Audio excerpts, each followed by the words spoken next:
Alright, new video today. Maybe I should go check and see how the other ones are doing. Oh! Holy cow. I was not expecting this good of a reception to my content. Thank you all so much for liking and subscribing and watching this stuff. It means a lot to me to see this really taking off. I do also want to thank my editor, Chaos, who really does make this all happen and make this possible. Aww. Without them, I would not be able to maintain the schedule of releases and getting, a video a week out to you guys. If you really do enjoy my content and you've already liked and you already subscribed and you want to support me more, I do now have in the bio for my YouTube channel, I do have a Buy Me a Coffee link, and anything helps. If you want to help me more monthly, then I also do have my Twitch, which is also linked in my YouTube. Feel free to subscribe there as well, or give a donation, whichever works. But again, thank you all so much for watching my stuff. And now, onto the video. Hey you! Yes, you. Do you like being alive? Do you like helping people achieve their goals? Do you have a pathological desire to feel validation by taking on the burdens of those around you until you become a hollow shell of yourself? Do you like sharks? Well, might I suggest taking a look at the wonderful strategist role, a role that I feel gets misunderstood sometimes by the general public in Marvel Rivals. For this video, I thought I would go over some tips and understandings that I found in my 217 hours played? Jeez. Well, I wanted to tell you some things that I had found while playing and some important things to recognize if you want to start playing the role yourselves. This is Understanding Marvel Rivals Strategist Edition. Of course, let's start with the general idea of a strategist. The simple answer to what a strategist is, you're the healer role for Marvel Rivals, which I think is an oversimplification, but we will get to that. You're in charge of healing and applying buffs to your teammates, while also applying malices and debuffs to your opponents. On paper, it's a relatively simple job. Stay in the backline, heal friendlies, damage and debuff enemies, rinse and repeat. But this is where the role gets complicated. For that, we do need to go on a bit of a tangent. Marvel Rivals, like many a hero shooter and MOBA style game, is a game involving a lot of management of skills, cooldowns, movement, positioning, and many more buzzwords. Not every role is made equal. So, in order to visualize this, behold the skill gradient. This is an incredibly simplistic mock-up of the way skills can translate in hero shooter. On one end, we have mechanical skill, meaning that these are characters that rely primarily on a strong understanding of the character's mechanics for them to be any good.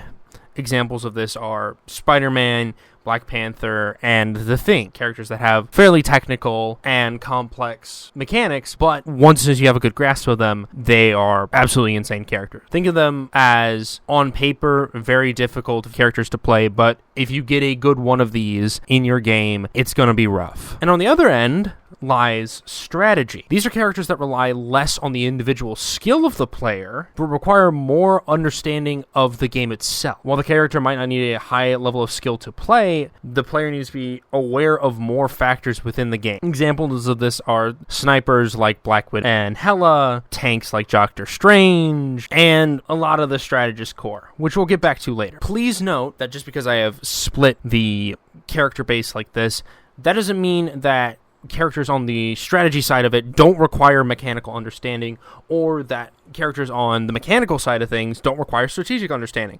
You should be good at both, and you should have an understanding of both. And in fact, there are a couple of characters that kind of require both, which we will get to later when we talk about duelists and vanguards in a different video. But of course, the reason why I bring this all up is to point out that, well, most of the strategists, shockingly, sit on the strategy side of the gradient. Most strategists have relatively simple kits that, after some practice and play, open up interesting strategies on how and where to use abilities, which we'll get into later. Now, let's get into the meat and potatoes of the guide. Now, as the strategist, from the moment you step out of your spawn room, you are now target number one for the enemy team. So, for that reason, you should stay behind your team most of the time. But what if I told you there's a role that has one entire purpose, and it is to get behind your team? Introducing the dive character.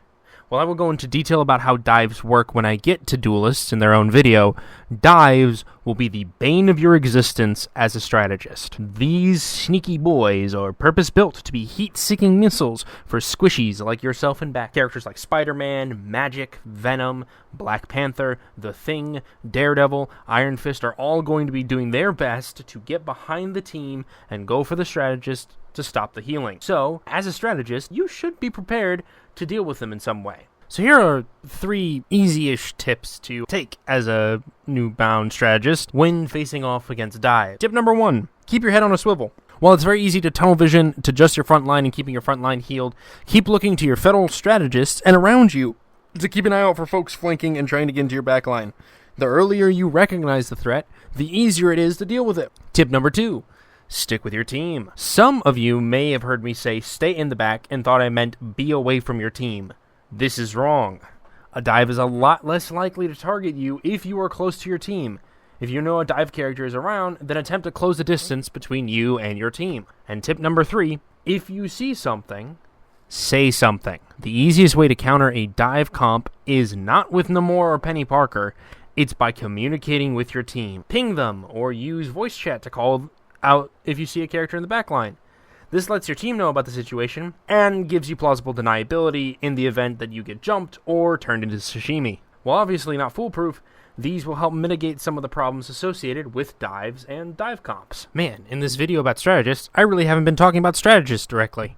So, let's get to the strategists now. It's important to know that as a strategist, you aren't just a heal bot. For those of you who don't know, heal bots are characters whose sole purpose is healing. And because of this, obviously, because I love gradients so much, strategists have their very own special gradient as well. This gradient sits on one side, you have your healer, and on the other side is the support. On the healer side, these are characters whose kits are entirely centered around healing their team outside of their primary fire. Now, there aren't any 100% fits for this side. There aren't any characters that sit on this absolute, but the closest would be someone like Jeff the Landshark, whose kit almost entirely revolves around either healing his allies or himself. The other side of the gradient, as I said earlier, is the support gradient. These are characters who heal, but have a good chunk of their kit dedicated to, well, supporting their team beyond just keeping them alive. Providing armor, damage buffs, crowd control abilities, malices, and debuffs to the enemy team all sit in this supporting category. The perfect example of this would be like a character like Mantis,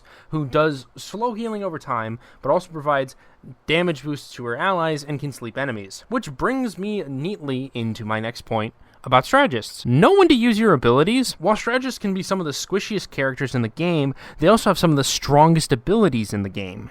Your ultimate abilities across the board can swing games in your favor at a moment's notice. Be stingy with them. Use them to push. Use them to keep your team alive during team fight. Be smart with your ultimates. A lot of the characters in the strategist role also have abilities that you can use to get away from dive. Know what they are and how they work. A couple examples of this are like Jeff's land swimming ability, Cloak's ability to go invisible, Lunafrost's speed boost and her snowball, Mantis' sleep ability. All of these can come handy in a pinch. Just be aware of when to use them to shut down all sorts of ultimates, dives, anything to keep you and your team safe. Because the core of the strategist role is not just to heal your team, it's to help them push and help them get the point. Because again, you're not a healer, you're a strategist. And honestly, that's really the baseline for understanding the strategist role. I, of course, strongly encourage practicing and trying out new things in practice or practice versus AI before going to quick play and then on to competitive. Strategists are a fun role to play, and I hope you find as much enjoyment in them as I have. Thank you all so very much for watching.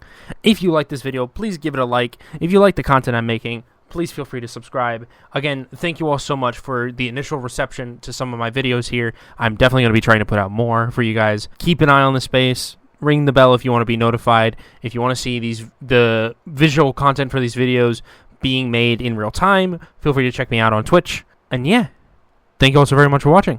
And I'll see you guys next time. Or whenever, unless you fall down a hole or something.